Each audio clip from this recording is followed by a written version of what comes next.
नमस्कार, आप सभी का स्वागत है। आप देख रहे हैं हरियाणा हलचल टीवी और मैं हूं हितेश जिंदल।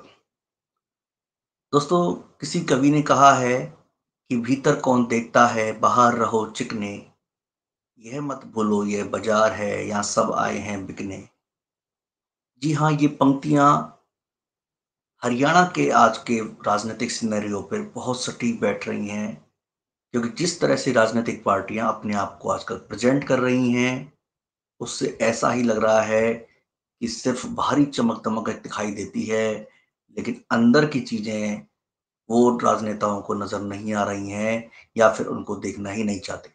ये हम इसलिए कह रहे हैं कि जिस तरह से हरियाणा में जो चुनावी घटनाक्रम चल रहा है, उसमें दोनों पार्टियों के जो भारतीय जनता पार्टी हो या कांग्रेस, दोनों पार्टियों ने अपने-अपने घोषणा पत्र जारी किए हैं और दोनों की घोषणा पत्र में बहुत सारी समानताएँ भी हैं। शायद एक पार्टी दूसरी पार्टी का शायद मुँह ताक रही थी और जैसे उन्होंने टिकटों में मुँह ताका, ऐसे ही घोषणा पत्र में एक-दूसरे का मुँह देख रहे थे, तो फिर घोषणाएँ भी उसी तरह से करते आ रहे थे। ये अलग बात है कि कांग्रेस ने पहले घोषणा पत्र अपना जारी किया, उसके अगले ही दिन फिर भारतीय जनता पार्टी ने घोषणा पत्र जारी किया और एक तरह से जो इसमें जो चीज़ें हैं, वो एक लोक लुभावन जो बात की जाती है कई बार, वो उसमें शायद देखने को मिल जाए। लेकिन क्या असल में जनता के यही मुद्दे हैं? आज हम बड़ा सवाल जो है यही हम हरियाणा डिजिटल टीवी पर आपके सामने बात कर रहे हैं और हम लगातार इस बात को उठाएँगे कि जनता के असली मुद्दे क्या हैं हरियाणा के अंदर। हरियाणा में अगर बात करें दोनों की घोषणा पत्र की, तो दोनों ने बात की है कि महिलाओं की जो सुरक्षा निधि है, उसको हम ₹2000 महीना करेंगे। और कांग्रेस ने ₹2000 कहा तो बीजेपी ने उस पर एक कदम आगे बढ़ाते हुए, नेहले पर दहला मारते हुए ₹2100 कर दिया। बहुत अच्छा लग रहा है आज जनता को कि भई देखिए ₹2000 खाते में हर महीने आ जाएँगे। लेकिन जो हरियाणा सरकार लगातार ये कहती आ रही थी कि उनका तो खजाना खाली है। आज से 10 साल पहले जब भूपेंद्र सिंह हुड्डा की सरकार गई थी, तो ये कहा गया था कि हुड्डा तो खजाना खाली करके छोड़ के चले गए हैं, तब तो ये स्कीम लागू भी नहीं हुई थी। उसके बाद हरियाणा सरकार का खजाना तो आज भी खाली है। तो फिर इस तरह की जो योजनाएँ हैं, इसके अलावा आप बात करें तो उम, ग्रामीण छात्राओं को स्कूटी देने का फैसला किया गया है। कितनी हज़ारों ग्रामीण छात्राएँ पढ़ती हैं हरियाणा के अंदर और एक स्कूटी का जो कीमत है वो करीब 40 से 50 हज़ार रुपए की होती है। तो कितने लाखों स्कूटी जो है हरियाणा में छात्राओं को देनी पड़ेंगी और किस तरह से ये करना पड़ेगा। तो ये भी एक बहुत बड़ा सवाल है कि इतना जो बड़ा जो पैसा है, वो आखिर आएगा कहाँ से? एक तरफ तो जब सरकार के पास पैसा नहीं होता, दूसरी तरफ ये सरकारें घोषणाएँ कर देती हैं। तो सवाल सबसे बड़ा यही है कि आखिर ये जो फ्री की जो रेवड़ियाँ हैं, जिनके बारे में कहा जाता है अक्सर, हालाँकि कुछ चीज़ें उसमें जो है बहुत अच्छी भी हैं कि कुछ परिवारों को उससे लाभ भी मिलता है। लेकिन जो असल में जो मुद्दे हैं, वो कहीं न कहीं छूट जाते हैं। इन दोनों के घोषणा पत्र की हम बात करें, तो इन दोनों घोषणा पत्र में जो सबसे बुनियादी चीज़ है, जिससे किसी भी प्रदेश, किसी भी राष्ट्र का निर्माण होता है, शिक्षा, वो तो इसमें है ही नहीं। कांग्रेस ने अपने 7 वायदे किए, बीजेपी ने 20 वायदे किए, लेकिन दोनों के घोषणा पत्र में शिक्षा नहीं है। आप देख लीजिए बीजेपी ने एक ज़रूर ये तो कहा है कि हम किसी शिक्षा का हब बनाएँगे, लेकिन शिक्षा जो बुनियादी शिक्षा है उसको हम कैसे करेंगे फुलफ़िल, ये कहीं पर किसी भी पार्टी ने नहीं बताया है। क्योंकि आज हरियाणा में जो शिक्षा की हालत है, वो किसी से छिपी हुई नहीं है। हरियाणा के सरकारी स्कूल जो हैं, वो किस कंडीशन में हैं, ये हम सबको मालूम है। ये अलग बात है कि कुछ 2-4 उसमें एग्ज़ाम्पल हो सकते हैं कि कुछ जो लोकल वहाँ के जो स्थानीय जो शासन है या प्रिंसिपल्स हैं, उन्होंने अच्छे तरीके से अपने स्कूलों को खड़ा किया है। लेकिन हरियाणा के जो ज़्यादातर स्कूल्स हैं, उनकी कंडीशन बहुत खराब है। क्योंकि सरकारी स्कूलों को प्रमोट हरियाणा सरकार करती ही नहीं है। उससे पहले जो शिक्षा मंत्री थी सीमा त्रिखा, उन्होंने तो एक बयान में कह भी दिया था कि जिसकी हैसियत है वो ऐसे पढ़ाता है। यानी कि सरकार चाहती ही नहीं है कि सरकारी स्कूलों को सुधारा जाए। वो बजट तो खर्च करती है इनके ऊपर, लेकिन वो इनको सुधारना नहीं चाहती। तो जहाँ शिक्षा का प्रचार-प्रसार ही नहीं होगा और सारी जो शिक्षा है वो कहीं न कहीं बड़े माफियाओं के चंगुल में हरियाणा में चलती आ रही है। इसी तरह से जो नकल माफिया है, वो हरियाणा में बहुत तेज़ी से पिछले 10 सालों में बढ़ा है। इन दोनों घोषणा पत्र में एक भी पॉइंट ऐसा नहीं है कि जिससे नकल माफियाओं पर या शिक्षा के माफियाओं पर कैसे लगाम कसेगी। बहुत बड़ा घोटाला हमने अभी कुछ दिन पहले सुना शिक्षा के ऊपर कि जब रामविलास शर्मा शिक्षा मंत्री थे, तो कितने सारे घोस्ट एम्प्लॉयी जो काम कर रहे थे, सीबीआई ने उसमें मामले में केस दर्ज कर रखा है। और शिक्षा के ऊपर तो यहाँ पर बहुत सारे जो पूर्व मुख्यमंत्री जेल भी चले गए।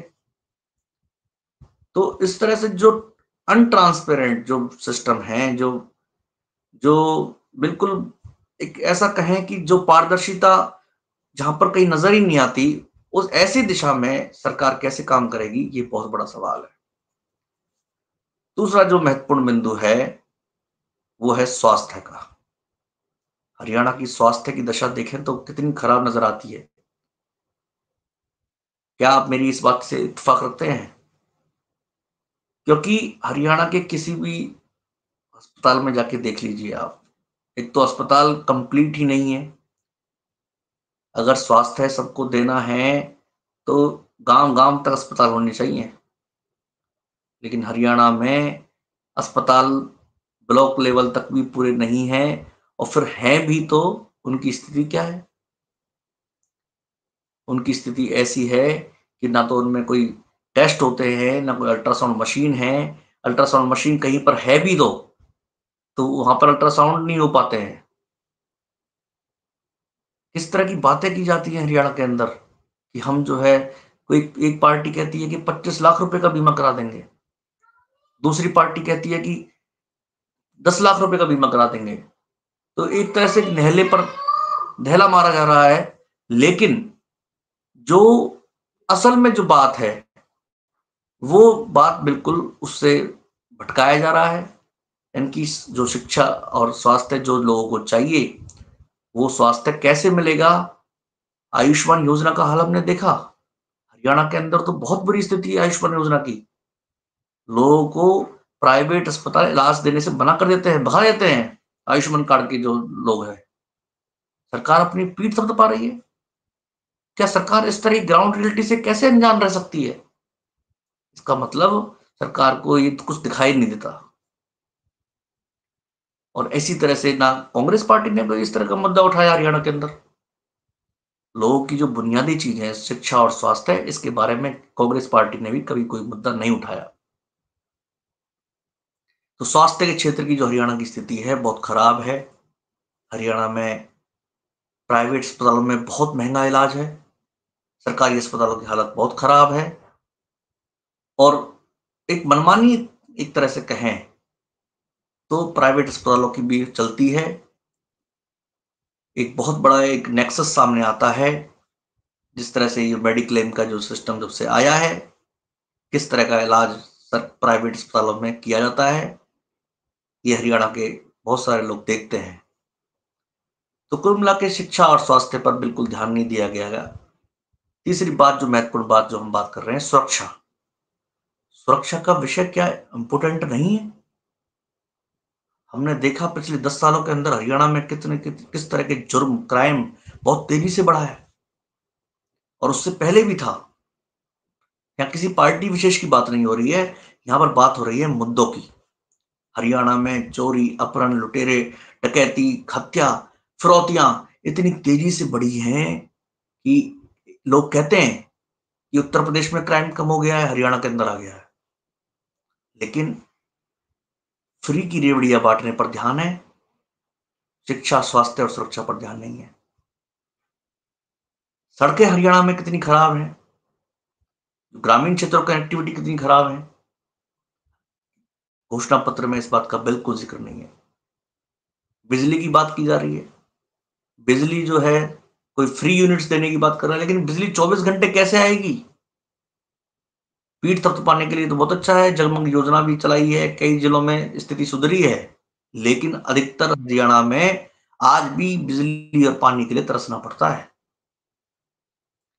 तो कुल मिला के जो बात ये है कि शिक्षा, स्वास्थ्य, सुरक्षा और 3 बिंदु जो महत्वपूर्ण हैं, वो हरियाणा के 3 बुनियादी मुद्दे हैं, जिन पर जनता मुझे लगता है कि चाहती है इन तीनों मुद्दों पर बहुत ज़्यादा काम करने की ज़रूरत है, लेकिन दोनों ही मेजर पार्टियाँ जो हैं, इन दोनों ने अपने घोषणा पत्र में सिर्फ जुमलेबाजी के अलावा और कुछ नहीं किया है और तीनों जो मुद्दे हैं और इसके अलावा जो मुद्दा सड़कों का, जो विकास का जो मुद्दा है, वो यहाँ से गायब दिखाई देता है।